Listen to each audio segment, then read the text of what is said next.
우리가 볼 말씀은 신약성경 유다서 말씀입니다. 유다서 1절부터 4절. 유다서는 한 장밖에 없죠. 그래서 1장 1절부터 4절까지 말씀 우리 한 절씩 교독하겠습니다. 신약성경 유다서 1절부터 4절입니다. 예수 그리스도의 종이요 야고보의 형제인 유다는 부르심을 받은 자 곧 하나님 아버지 안에서 사랑을 얻고 예수 그리스도를 위하여 지키심을 받은 자들에게 편지하노라. 긍휼과 평강과 사랑이 너희에게 더욱 많을지어다. 사랑하는 자들아, 우리가 일반으로 받은 구원에 관하여 내가 너희에게 편지하려는 생각이 간절하던 차에 성도에게 단번에 주신 믿음의 도를 위하여 힘써 싸우라는 편지로 너희를 권하여야 할 필요를 느꼈노니 이는 가만히 들어온 사람 몇이 있음이라.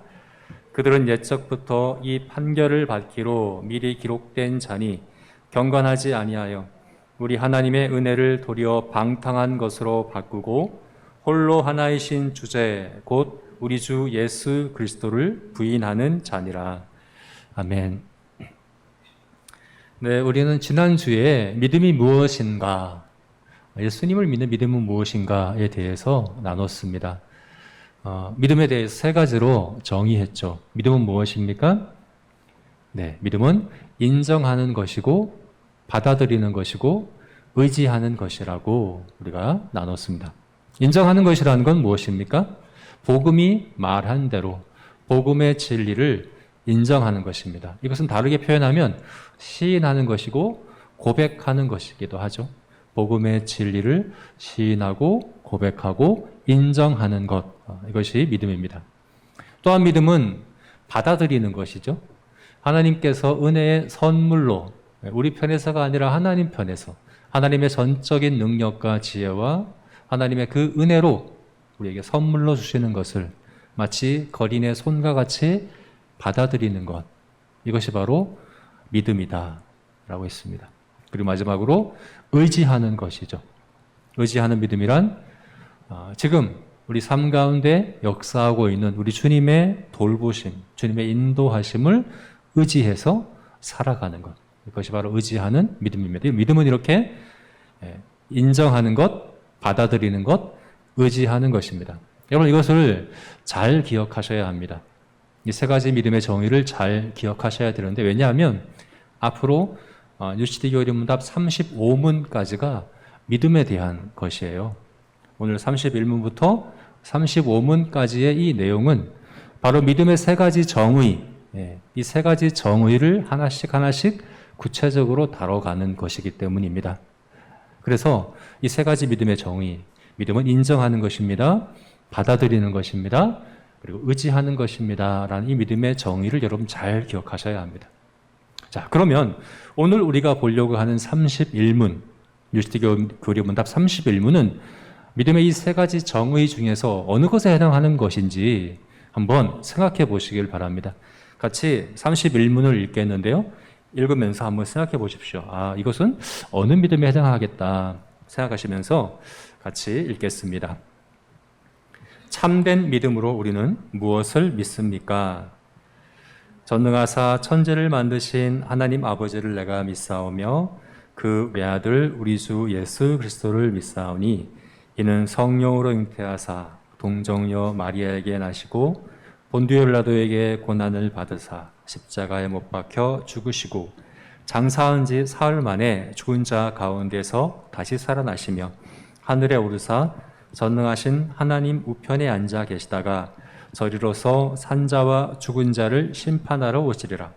성령을 믿사오며 거룩한 공예와 성도가 서로 교통하는 것과 죄를 사하여 주시는 것과 몸이 다시 사는 것과 영원히 사는 것을 믿사옵나이다.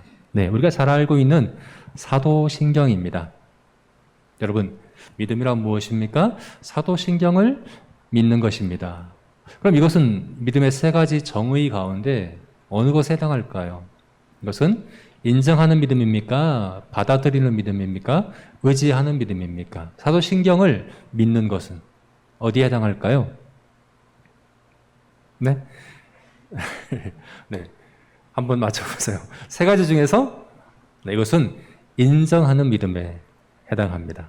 왜 인정하는 믿음일까요? 인정하는 믿음이라는 것이 복음이 말한 대로 복음의 진리를 인정하고 시인하고 고백하는 것이 인정하는 믿음이라고 했잖아요. 사도신경은 다름이 아니라 복음의 요약입니다.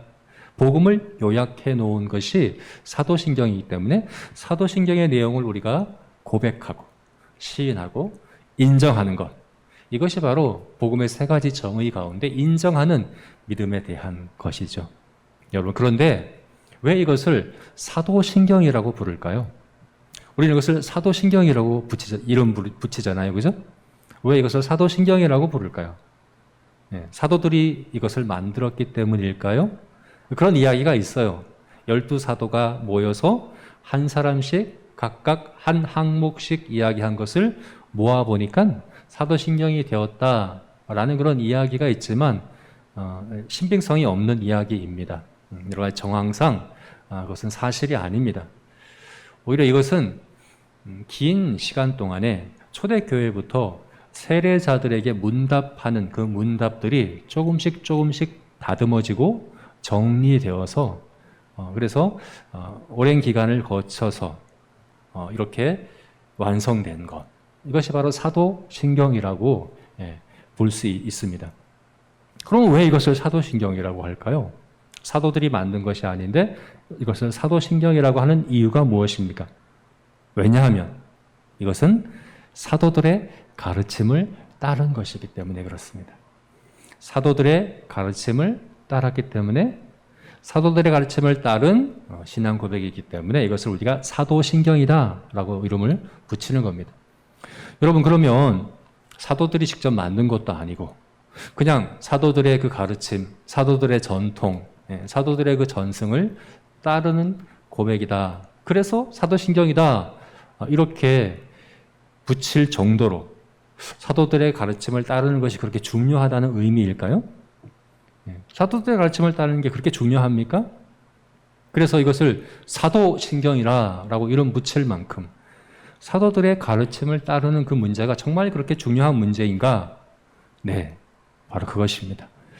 오늘 우리가 인정하는 믿음에 대해서 보려고 하는데 가장 핵심되는 내용은 바로 이겁니다. 여러분, 인정하는 믿음이란 뭡니까? 복음이 말한 대로 인정하는 것인데요. 그것은 곧 사도들의 가르침을 그대로 따르고 인정하는 것. 그것이 바로 이 인정하는 믿음에 있어서의 핵심이다 하는 것입니다. 여러분, 오늘 본문 우리가 읽은 유다서 말씀에서 바로 이 사도들의 가르침, 사도들이 전해주고 가르쳐준 것, 그 복음, 그것을 가리키는 아주 특별한 표현이 3절 말씀에 있습니다. 우리 3절 말씀에서 사도들이 가르쳐준 것, 사도들이 전해준 것, 그 복음, 사도들의 가르침을 따른 것, 그것을 가리키는 아주 특별한 한 표현이 있는데 어디 있을까요? 네, 바로 성도에게 단번에 주신 믿음의 도라는 이 표현입니다. 성도에게 단번에 주신 믿음의 도. 3절 말씀에서 찾으셨습니까? 네, 성도에게 단번에 주신 믿음의 도. 믿음의 도라는 것은 복음을 의미하죠. 하나님께서는 성도에게 믿음의 도, 복음을 주셨습니다. 그래서 우리는 복음을 받았습니다. 그런데 어떻게 주셨다고요? 단번에 주셨다라고 말씀하고 있죠. 하나님이 성도에게 단번에 믿음의 도인 복음을 주셨다. 이게 무슨 의미일까요? 여러분, 우리 각자 성도가 하나님께 단번에, 그러니까 이 단번에라는 건 한 번이라는 의미거든요. 한 번에, 공동 번역에서는 이것을 한 번에 절대적으로 이렇게 표현을 했어요. 이렇게 번역을 했어요. 단번에 결정적으로 이렇게 번역했습니다. 결정적으로, 최종적으로 그렇게 한 번에 복음을 성도가 받았다. 우리 각자가 그렇게 받았다 하는 그런 의미이겠습니까? 만약 그렇다면 여러분, 100명의 성도가 있으면 하나님께서는 100번 주신 것이 되겠죠. 각 성도에게, 그죠? 복음을 100번 주신 것이. 만약에 이 모든 역사 가운데 있었던 모든 성도들이 복음을 받은 것을 이야기한다면 하나님은 무수히 많이 복음을 주신 것이 되겠죠. 그런데 여러분, 여기서의 한 번은 성도 입장에서의 한 번이 아닙니다. 하나님 입장에서의 한 번입니다. 그래서 단번에 받았다가 아니라 단번에 주셨다라고 이야기를 하는 겁니다. 하나님은 한 번만 주셨다는 거예요. 무수히 많은 성도들이 있지만, 그래서 무수히 많이 복음을 주신 것이 아니라 한 번만 복음을 주셨다는 의미입니다. 여러분, 이게 무슨 의미일까요? 무수히 많은 성도들이 다 복음을 받았는데 왜 하나님 한 번만 복음을 주셨다, 이렇게 이야기할까요? 바로 하나님께서 복음을 주시되 복음을 받은 사람과 받지 않은 사람이 있다는 말입니까? 성도들 가운데? 한 번만 주셨다는 것은 모든 성도가 받았다는 이야기는 아니잖아요. 그죠? 모든 성도가 아니라 특별한 성도에게 특별한 방법으로 복음을 주셨다는 이야기죠. 그죠? 그 특별한 방법이 무엇입니까? 그 특별한 사람들이 누굽니까? 그게 바로 사도들이고, 특별한 방법이란 직접적인 계시를 의미하는 겁니다. 직접적인 계시로 하나님이 복음을 주신 것은 한 번이다 하는 그런 의미입니다. 이것은 예를 들어서 이렇게 표현할 수 있습니다. 예를 들어서 학교에 10개의 교실이 있고요. 거기에 교실마다 각각 10명의 학생들이 있습니다. 교장 선생님이 그 아이들에게 마스크를 주려고 마스크를 100개를 구입했습니다. 이것을 나눠줍니다. 나눠줄 때 방법이 여러 가지가 있겠지만 크게 두 가지로 나눠볼 수 있죠. 첫 번째 방법은 뭡니까? 직접 아이들 한 명 한 명을 찾아가서 교장 선생님이 아이들 한 명 한 명에게 직접 전달해 주는 것이죠. 그럼 아이들은 한 번만 받습니다. 그죠? 하나만 받죠. 한 번만 받습니다. 그러나 교장 선생님은 100번 나눠준 것이 되겠죠. 그죠? 이것도 하나의 나눠주는 방법입니다. 근데 또 다른 방법이 있죠. 뭘까요? 학생회장 한 명을 부르는 겁니다. 그리고 100개의 마스크를 그 학생회장에게 줘서 각 반마다 나눠줘라 라고 이야기하는 거죠. 그럼 그 학생회장은 각 반의 반장에게 또 10개씩 나눠주고 그 반장이 아이들에게 하나씩 나눠주는 그런 방법으로도 모두에게 나눠줄 수 있겠죠. 그러면 그 아이들은 마스크를 받으면서 물어보겠죠. 누가 준 거야? 누가 준 거야? 라고 물어보면 어떻게 대답하겠습니까? 반장이 준 거야. 학생회장이 준 거야. 이렇게 대답하겠습니까? 아니죠. 교장 선생님이 주신 거야. 라고 이렇게 대답을 하는 것이죠. 이렇게 나눠지는 방법이 있다는 겁니다. 복음은 첫 번째와 두 번째 방법 중에 어떻게 나눠졌다는 이야기입니까? 하나님께서 우리에게 성도에게 복음을 주실 때 어떻게 주셨다고요? 바로 첫 번째 방법입니다. 모든 성도에게 각각 직접적인 계시로 주신 것이 아니라 직접적인 계시는 단 한 번만 특별히 선택하신 사도들을 통해서 그 사도들에게 특별한 영감으로 특별한 방법으로 그들을 계시하셔서 그들이 복음을 받고 그들을 통해 모든 성도에게 전해지고 가르쳐지게 하는 그런 방법으로 복음을 우리에게 주셨다 하는 것이 바로 이 단번에 주신 믿음의 도라는 바로 그러한 표현인 것입니다. 여러분, 그래서 인정하는 믿음은 굉장히 중요합니다. 여러분, 우리가 바른 믿음, 참된 믿음은 바로 여기에 달려 있습니다. 우리 각각 계시를 받는 것 아닙니다. 우리 각각 하나님으로부터 직접적으로 하늘로부터 어떤 계시를 받는 것 아닙니다. 우리는 어떻게 믿을 수 있습니까? 전달받음으로, 그죠? 전해받음으로 믿음을 얻는 것입니다. 전해받은 그것을 진리로 인정함으로 우리의 믿음이 가능해진다 하는 것입니다. 여기에는 우리의 역할이 중요합니다. 한번 생각해 보십시오. 만약 교장 선생님이 100명의 아이들에게 직접 찾아가서 마스크를 나눠준다고 한다면 그때는 그냥 아이들이 할 일이 없어요. 그냥 받기만 하면 됩니다. 그런데 학생회장을 선택하고 또 반장을 통해서 이렇게 전달할 때는 아이들의 역할이 커지죠. 그죠? 그 중간에서 전달하는 전달자의 역할이 필요합니다. 그래서 하나님께서 우리에게 복음을 주실 때 각 사람에게 직접적인 계시로 복음을 주셔서 믿게 하신 것이 아니라 특별한 사도들을 선택하시고 그들에게 직접 계시하시고 그들에게 전해진 그 계시를 전달받아 우리가 배우고 가르치는 그 과정들을 통해서 우리가 믿게 하시는 데에는 우리들의 역할이 있고 책임이 있습니다. 우리가 해야 될 일이 있습니다. 이 믿음을 위해서 우리가 뭔가를 해야 합니다. 그것에 대해서 오늘 본문에서는 힘써 싸워라 라고 이렇게 말씀하고 있는 것을 볼 수 있습니다. 3절 말씀에서 그렇게 말씀하고 있죠. 성도에게 단번에 주신 믿음의 도를 위하여 어떻게 하라고요? 힘써 싸워라. 바로 그 단번에 주신 믿음의 도, 사도들에게 단번에 직접적으로 계시하신 그 믿음의 도를 위하여 너희가 힘써서 싸워야 한다. 너희 역할이 있다. 그런데 힘써서 그것을 해야 된다. 이렇게 말씀하고 있는 거죠.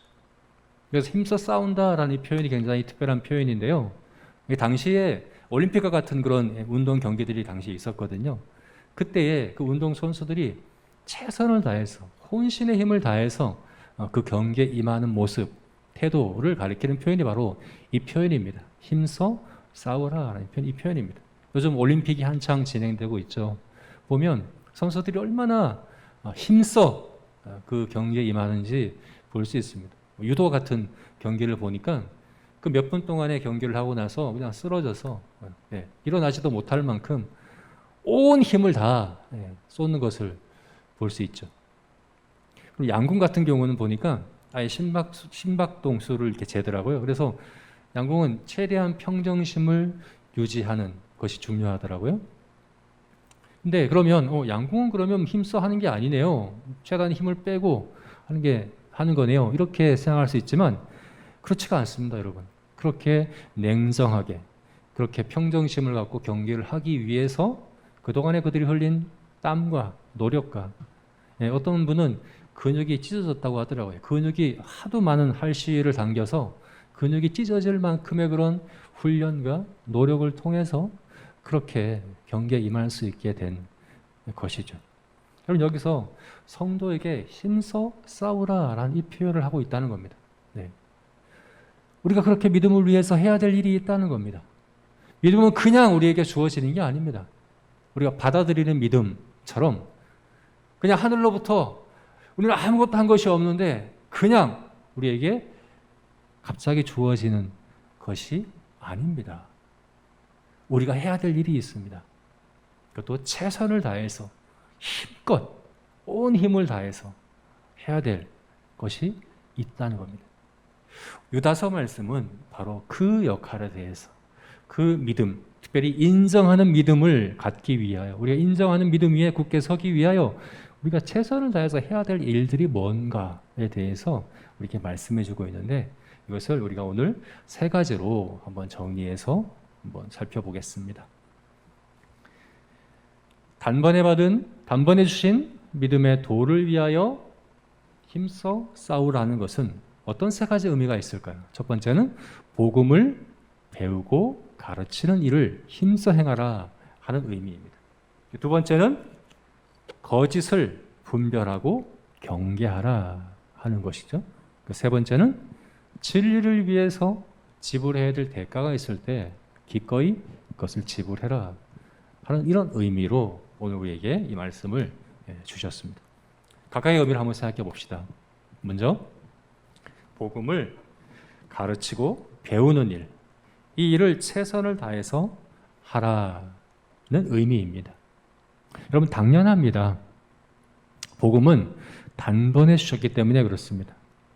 만약 하나님께서 각각의 성도들에게 직접적으로 복음을 주신다고 한다면 배우고 가르칠 필요가 없겠죠. 우리 각자가 하나님으로부터 직접 배우면 되니까, 직접 들으면 되니까. 그런데 하나님의 방법은 그것이 아닙니다.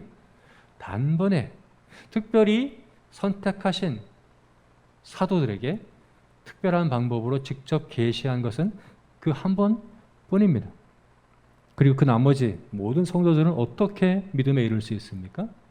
사도들로부터 배움으로 그리고 가르침으로 이 일이 가능하다는 것을 볼 수 있습니다. 여러분 이것이 굉장히 중요합니다. 여러분, 배우고 가르치는 일에 우리는 최선을 다해야 합니다. 왜 그럴까요? 그렇지 않을 때에는 다른 복음, 사도들에게 주신 그 복음이 아니라 다른 복음, 거짓 복음이 가르쳐지고 또 전해질 수 있기 때문에 그렇습니다. 저는 설교를 준비하다 보면 굉장히 그걸 많이 느낍니다. 저는 설교를 준비하는데 굉장히 많은 시간을 들이려고 노력을 합니다. 굉장히 많은 시간을 들이려고 노력하는 이유가 뭐냐면 설교 준비가 부족할 때는 제 얘기를 많이 합니다. 제 생각을 이야기하고 제 말을 하고 제 걸 자꾸 이야기하려는 것을 설교 준비가 부족할 때 나타나는 현상입니다. 그런데 준비를 하면 할수록 많은 노력을 기울일수록 왜 많은 노력을 기울입니까? 더 감동적인 이야기를 하려고? 아닙니다.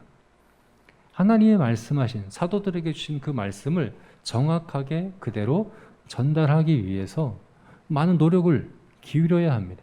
기울이는 만큼, 노력하는 만큼 하나님의 말씀을 정확하게 있는 그대로 전달할 수 있기 때문에 그렇습니다. 여러분, 교회마다 목사를 전임으로 세워서 말씀을 준비하고 가르치게 하는 이 일도 그것입니다. 말씀을, 복음을 있는 그대로, 사도들이 전해준 그 복음을 그대로 가르치고 전하는 일에 그만큼의 시간과 노력이 별도로 필요하기 때문에 그렇습니다. 우리 각자 성도가 성경을 연구하고, 그래서 하나님 말씀하신 사도들이 전해준 그 복음이 무엇인지 각자가 연구하고 각자가 알아간다고 한다면 아무것도 못하겠죠, 그죠? 다른 일 모두 다 제쳐두고 이 일만 해야 됩니다, 성도들이. 그러나 우리가 다 그렇게 할 수는 없지 않습니까? 그래서 한 사람을 선택해서 다른 일 말고 이 일만 하십시오. 하나님의 말씀이 사도들이 가르쳐준 복음이 무엇인지 정확히 알고 전하는 일을 하십시오 라고 세운 직분이 바로 목사이죠. 제가 지금 설교하는 것은 제가 여러분보다 더 똑똑하다거나 탁월해서 설교하는 것이 아닙니다. 더 많은 시간과 더 많은 노력을 말씀이 무엇인가를 알 수 있도록 여건이 주어져 있기 때문에, 제가 그렇게 할 수 있기 때문에 이렇게 하는 것입니다. 하나님의 말씀을, 복음을 바르게 배우고 전하는 일에는 반드시 노력이 필요합니다. 애쓰고 수고해야 합니다. 마치 올림픽 선수들이 그렇게 온 힘을 기울여서 이 일을 하듯이 그래야 합니다. 이것은 목사만의 문제가 아닙니다. 모든 성도가 그렇게 해야 하는 것이죠. 지금 여러분이 작은 모니터 앞에서 예배를 드리고 또 설교를 듣는 것도 그런 노력의 일환이라고 볼 수 있겠죠. 그럼 지금 이 황금 시간에 얼마나 재미있는 콘텐츠들이 얼마나 많습니까? 인터넷에. 그런 것들이 아니라 어떻게 보면 지루하고 딱딱한 이 말씀을 듣기 위해 모니터를 켜놓고 앉아있는 여러분들, 왜 이렇게 하고 있습니까? 복음을 바르게 배워야 하기 때문에, 복음을, 사도들에게 주신 그 복음을 바르게 전달받는 일을 우리가 노력을 기울여서 해야 하기 때문에 그런 것이죠. 우리 교사들이 줌을 통해서 공과 공부를 합니다. 정말 열악한 여건이죠. 그럼에도 불구하고 공과 공부를 포기할 수 없습니다. 해야 합니다. 그런 상황에서도 해야 합니다. 사도들에게 주신 복음이 전해지지 않으면 믿음은 불가능한 것이기 때문입니다. 그렇게 하지 않으면 하나님께서 그들에게 계시를 통해 말씀을, 복음을 가르쳐주는 일은 없기 때문에 누군가가 바르고 정확하게 전달하는 일을 반드시 해야 하기 때문에 그런 상황에서도 교사들이 그 일을 하는 것입니다. 여러분, 이 일이 얼마나 우리가 최선을 다해서 해야 되는 일인가 우리가 잘 그렇게 기억했으면 좋겠습니다. 복음을 배우는 일에 최선을 다하는 우리가 되었으면 좋겠습니다. 그런데 한편으로 배우는 것은, 진짜 배우는 것은 가르치는 것을 통해서 되더라고요. 제가 우리 제자교회 교사 가운데 한 분이 저한테 그런 말을 했습니다. 제가 설교할 때는 못 알아들었대요. 제가 설교하는 내용과 공과하는 내용이 같잖아요. 설교하는 내용을, 설교를 들을 때는 몰랐대요. 무슨 의미인지 잘 와닿지가 않았는데 그걸 아이들에게 가르치다 보니까 깨달아졌대요. 아, 이게 이런 의미이구나 라고 깨달아졌다는 거죠. 여러분, 저는 그런 경험들을 많이 합니다. 정말 배우는 것은 가르치는 것을 통해서 되어집니다. 그래서 여러분들이 복음을 가르치는 자가 되기를 그렇게 축복하고 축원합니다. 집에 있는 아이들에게 또 이웃들에게 내가 깨달은 복음을 가르쳐 보십시오. 전해 보십시오. 그것이 바로 우리가 복음을 인정하는 믿음에 이르기 위한 그런 여러분들이 수고해야 될 한 부분이라고 볼 수 있습니다. 한 가지를 더 한다고 한다면 기도입니다. 오늘 우리가 읽진 않았지만 20절 말씀을 보게 되면 사랑하는 자들아 너희는 지극히 거룩한 믿음 위에 자신을 세우며 성령으로 기도하며 이렇게 말씀하고 있는데요. 지극히 거룩한 믿음 위에 자신을 세운다. 여기 믿음이라는 이 단어가 앞에서 우리가 3절에서 봤던 믿음의 도와 같은 단어인데 다르게 번역했죠. 이 믿음은 바로 믿음의 도를 이야기하는 겁니다. 사도들을 통해서 우리에게 전해진 그 믿음, 바로 앞에 보면 17절 말씀 이렇게 얘기하고 있잖아요. 사도들이 미리 한 말을 기억하라. 17절 말씀에 나와 있는 그 말씀처럼 우리에게 전해진 믿음의 도를 도 위에 굳게 서는 일은 무엇과 함께 해야 됩니까? 성령으로 기도하는 일이 함께 되어져야 합니다. 여러분 이것이 굉장히 중요합니다.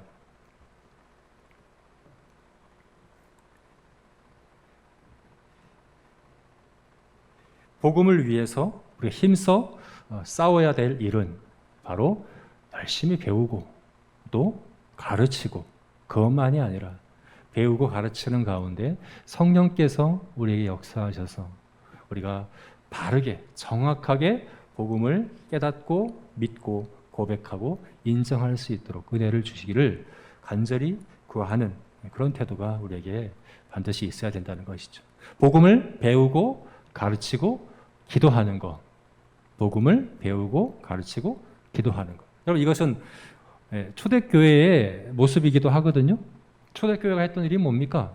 바로 이겁니다. 사도행전 2장 42절 말씀 함께 볼까요? 사도행전 2장 42절 말씀을 보게 되면 초대교회가 처음 예루살렘 교회가 시작되었을 때 그들이 했던 일이 뭔지 함께 읽어보겠습니다. 그들이 사도의 가르침을 받아 서로 교제하고 떡을 떼며 오로지 기도하기를 힘쓰니라. 교회가 했던 첫 번째 일은 뭡니까? 사도의 가르침을 받는 것입니다. 사도로부터 가르침을 받는 것입니다. 배우는 것입니다. 그리고 또 했던 것이 뭡니까? 오로지 기도하기를 힘쓰는 일이었습니다. 여러분 교회라고 할 때 그 교자가 우리 한자어로 학교 교자예요. 우리 원어에서는 그렇지 않지만 이 교회라고 있는 이 단어가 배움에 강조점이 있다는 것을 볼 수 있는데 굉장히 저는 성경적이라고 생각합니다. 교회가 해야 될, 성도가 해야 될 가장 중요한 일, 가장 힘써서 해야 될 일은 뭡니까? 사도의 가르침을 받는 겁니다. 물론 우리에게는 사도가 없습니다. 사도는 초대교회 때 12사도와 또 성경을 기록한 바울과 야고보와 같은 그런 사도들 외에 더 이상 사도가 없습니다. 오늘날에도 사도가 있다고 이야기한다면 이단이죠. 그것은 지금도 하나님께서 직접 계시하시고 성경을 지금도 기록하게 하신다는 것을 이야기하는 것이기 때문에 그런 사도란 지금은 있을 수가 없습니다. 그럼 우리는 어떻게 사도의 가르침을 받습니까? 사도의 가르친 것들을 전하는 거죠. 사도의 가르침 그대로 전하고 가르치고 그것을 위해서 기도하고 하는 이 일이 바로 교회가 해야 될 가장 중요한 일이라는 것입니다. 여러분 우리들의 믿음이 여기에 달려 있습니다. 여러분 우리가 믿음대로 살아가는 것이 여기 달려 있습니다. 우리가 받은 구원을 누리는 것이 바로 여기 있습니다. 구원받은 자답게 날마다의 삶을 우리가 살아갈 수 있는 것 여기 있습니다. 복음을 열심히 최선을 다해서 힘써서 배우고 가르치고 그것을 위해서 기도할 때 우리가 그렇게 믿음대로 살아갈 수 있다 하는 것입니다. 저와 여러분이 그와 같이 부지런히 복음을 배우고 가르치고 이를 위해 기도하는 그런 교회가 되시기를, 성도가 되시기를 주님의 이름으로 축원합니다. 아멘. 두 번째로 우리가 이 단번에 주신 믿음의 도를 위해서 힘써라 할 때 이 힘쓰는 것이 무엇을 의미할까요? 힘써 싸우라 할 때 그것이 의미하는 건 무엇일까요? 그것은 거짓을 분별하고 경계하라 하는 의미입니다. 거짓을 분별하고 깨워서 경계하는 일을 우리는 반드시 해야 합니다. 왜 그러겠습니까? 거짓이 아주 가까이 있기 때문에 그렇습니다. 오늘 본문 말씀을 보게 되면 4절 말씀을 보게 되면 우리가 알 수 있습니다. 4절 우리 함께 읽어볼까요? 4절 함께 읽겠습니다. 이는 가만히 들어온 사람 몇이 있음이라. 그들은 옛적부터 이 판결을 받기로 미리 기록된 자니 경건하지 아니하여 우리 하나님의 은혜를 도리어 방탕한 것으로 바꾸고 홀로 하나이신 주제 곧 우리 주 예수 그리스도를 부인하는 자니라. 가만히 들어온 사람들 몇이 있기 때문이다. 여러분, 이 유다서를 기록한 이유가 뭐냐? 바로 그들 때문입니다. 지금 단번에 주신 믿음의 도를 위해 힘써 싸우라 라고 이야기하는 이유가 뭡니까? 바로 이들 때문입니다. 바로 거짓된 복음을 가르치는 자들이 가만히 들어와 있기 때문이다 하는 것입니다. 교회 밖에 있다는 것이 아닙니다. 교회 안에 있다는 겁니다. 거짓된 복음이, 거짓이 교회 안에 자리하고 있다라고 이야기를 하고 있기 때문에 여러분, 이것은 지금 이 유다서를 받는 이 그때 당시에 그 교회와 그 성도들에게만 해당되는 것이 아닙니다. 성경을 보면 사도 바울의 서신서와 베드로 전후서와 또 유다서와 이런 모든 서신서들이 각 교회들마다 편지할 때 강조하고 있는 것이 무엇입니까? 그들 가운데 있는 거짓을 경계하고 분별하라는 것입니다. 대표적으로 에베소 교회를 우리가 볼 수 있는데요. 에베소 교회는 사도행전 20장을 보게 되면 사도 바울이 에베소 교회 장로들과 작별을 할 때 사도행전 20장 29절 30절 말씀을 보게 되면 이런 말을 합니다. 함께 읽어볼까요? 읽겠습니다. 내가 떠난 후에 사나운 이리가 여러분에게 들어와서 그 양떼를 아끼지 아니하며 또한 여러분 중에서도 제자들을 끌어 자기를 따르게 하려고 어그러진 말을 하는 사람들이 일어날 줄을 내가 아노라. 사도 바울이 에베소 교회에 대하여 예언하고 있죠. 에베소 교회에 사나운 이리가 여러분 가운데로 교회 안으로 들어와서 여러분들을 아끼지 않을 것입니다.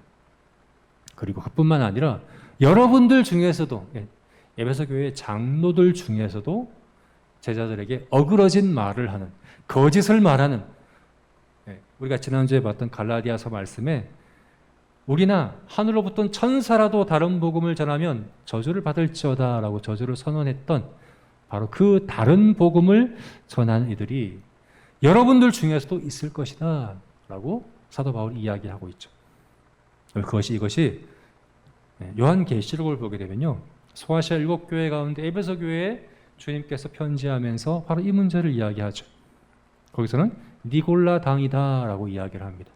니골라 당이 여러분 가운데 있었는데 에베소 교회는 그 니골라 당을 미워하였다. 그들을 분별하고 경계하고 그들을 거부하고 그들을 몰아내었다 라고 이야기하면서 그 에베소 교회를 칭찬하는 것을 볼 수 있습니다.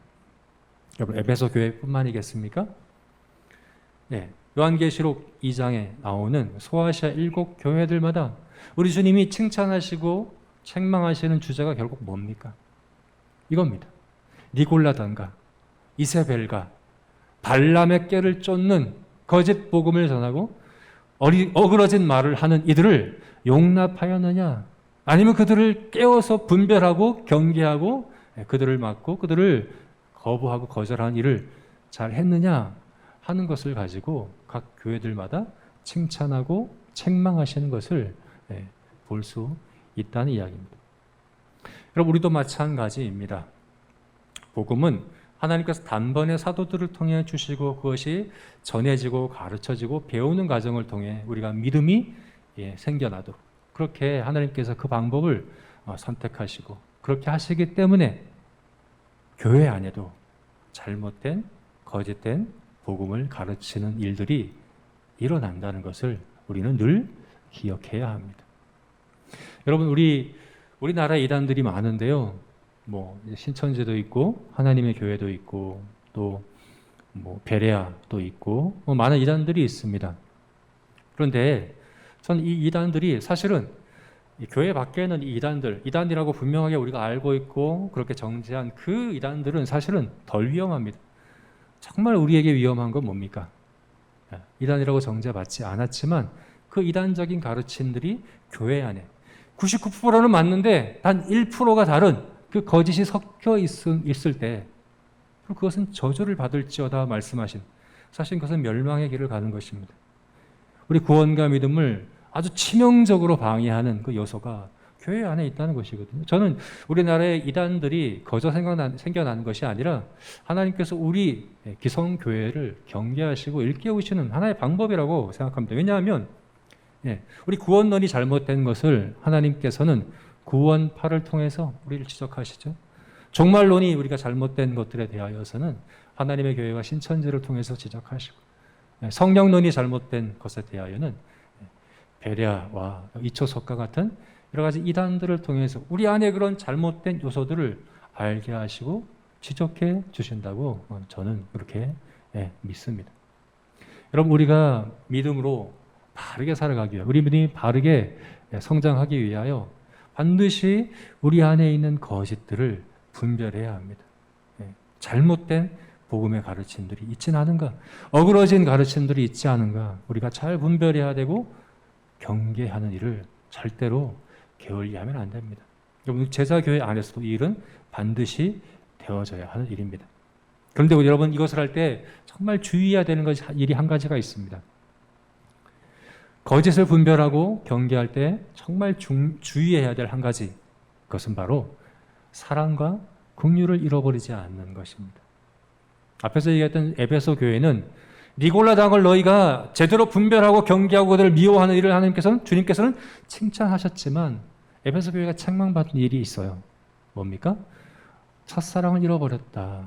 너희가 사랑을 잃어버렸다 하는 것을 주님께서는 책망하시죠.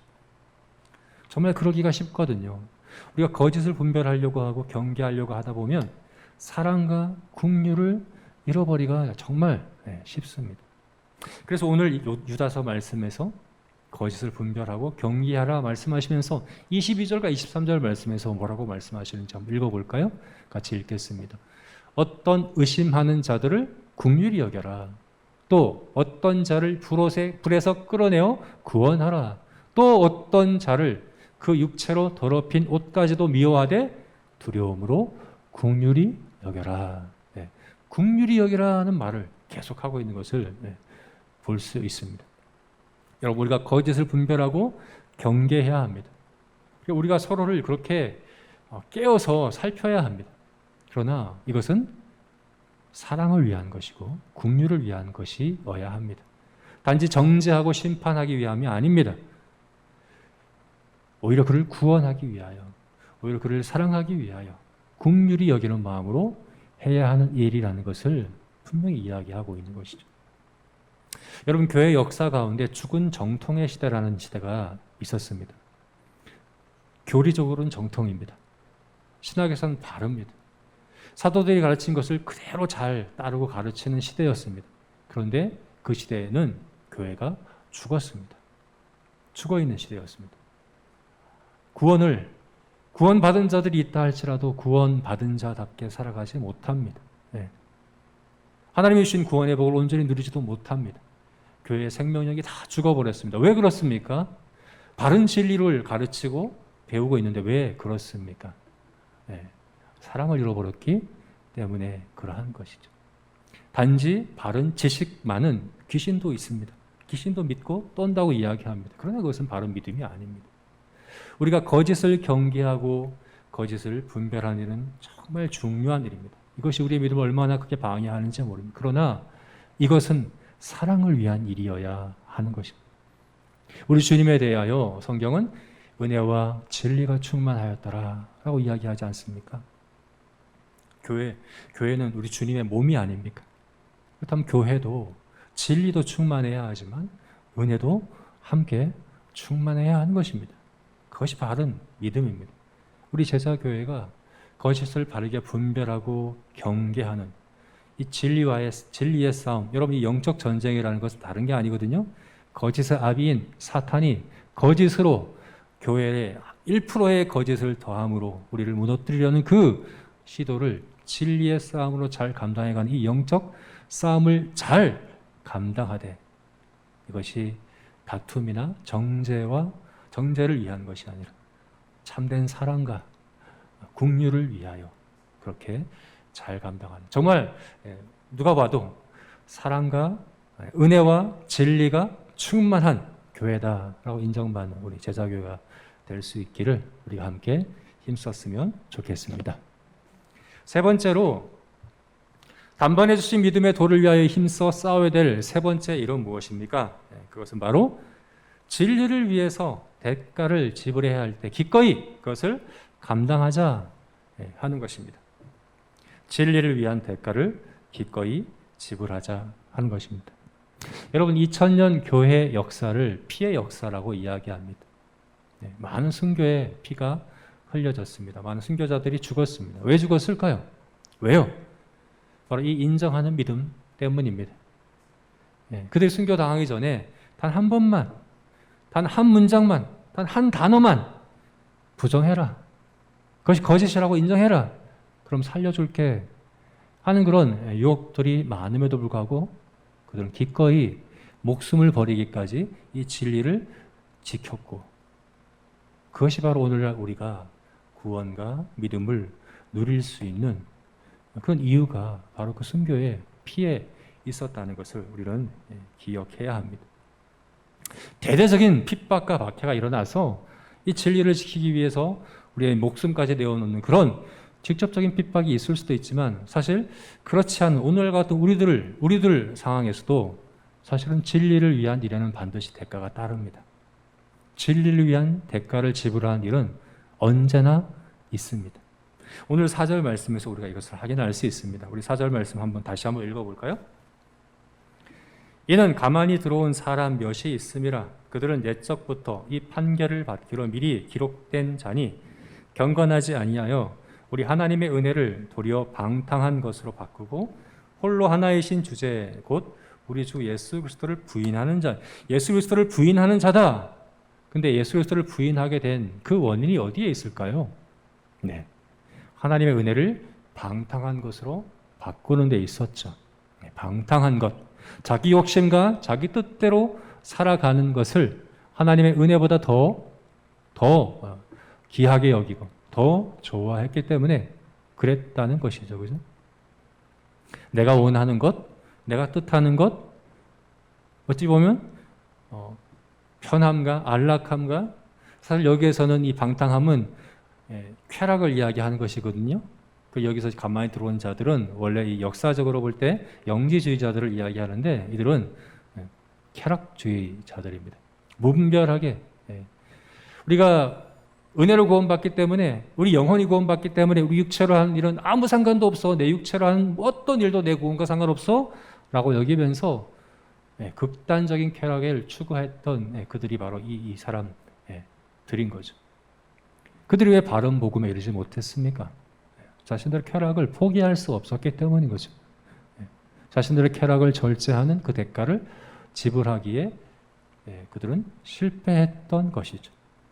여러분 오늘날도 마찬가지라고 저는 믿습니다. 단번에 주신 믿음의 도, 이 복음은 그 무엇을 대가로 지불하더라도 아깝지 않은 정말 귀한 보배로운 것이라고 우리가 믿어야 합니다. 그것이 교회 역사 가운데 증명되었습니다.